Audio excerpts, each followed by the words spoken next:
সুপ্রভাত বন্ধুগণ, আপনাদের সবাইকে জানাই প্রভু যীশু খ্রিস্টের নামে শুভেচ্ছা ও শুভকামনা।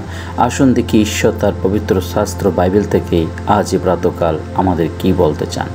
আজই প্রাতকালীন অধ্যয়নের জন্য আমরা বের করব 2 তিমোথী তার 2:12 পদ। এখানে লেখা আছে, যদি সহ্য করি তাহলে তাহার সঙ্গে রাজত্ব করিব, যদি তাকে অস্বীকার করি তিনিও আমাদের অস্বীকার করিবেন। ঈশ্বর তার সুন্দর বাক্যে আমাদের সকলকে আশীর্বাদ যুক্ত করুক, আমেন। ইয়া সাধু পৌল তিনি সেই তিমোথীকে বলছে যে ঈশ্বর প্রভু যিশুকে যদি আমরা বিশ্বাস করি, সেই সত্যকে যদি আমরা জানি এবং তার জন্য সমস্ত কষ্ট যাতনা যদি আমরা সহ্য করি, তাহলে তাহার সঙ্গেই রাজত্ব করিব। হ্যাঁ বন্ধুগণ, আজকে যা রাজ্য আমাদের আছে সেটা আমাদের নয়, আমাদের জন্য স্বর্গরাজ্যে সেই রাজ্য নির্মাণ করা আছে।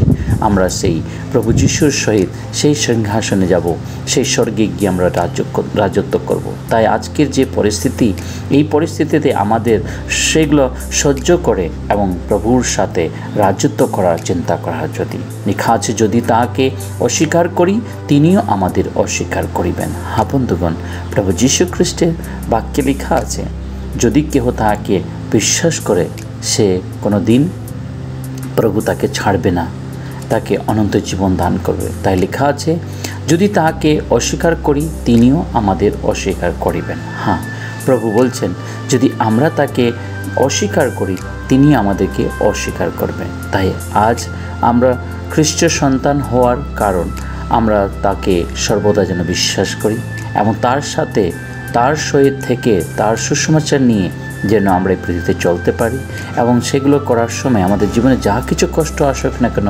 সেগুলোকে সহ্য করে আমরা প্রভুর ওপর প্রত্যাশা করে যেন আমরা জীবনযাপন করি। প্রভু বলছেন আমাদের জন্য তিনি পুরো অনেক বড় একটি আশা রেখেছেন, সেই আশাতেই আমরা জীবনযাপন করব। তাই এখানে সাধু পৌল বলছে, যদি সহ্য করি তাহলে তাহার সঙ্গে রাজত্ব করিব, যদি তাহাকে অস্বীকার করি তিনিও আমাদের অস্বীকার করিবেন। হ্যাঁ বন্ধুগণ, আমাদের প্রভু যেন অস্বীকার না করেন, তিনি যেন আমাদের গ্রহণ করেন। তাই আসুন তার পথে আমরা জীবনযাপন করি, তার সহিত আমরা জীবনযাপন করি। আসুন প্রার্থনা করি। পবিত্র পবিত্র বাহিনীর সদাপ্রভু, তোমায় মানব ধন্যবাদ করি আজকের সুন্দর প্রাতকালের জন্য।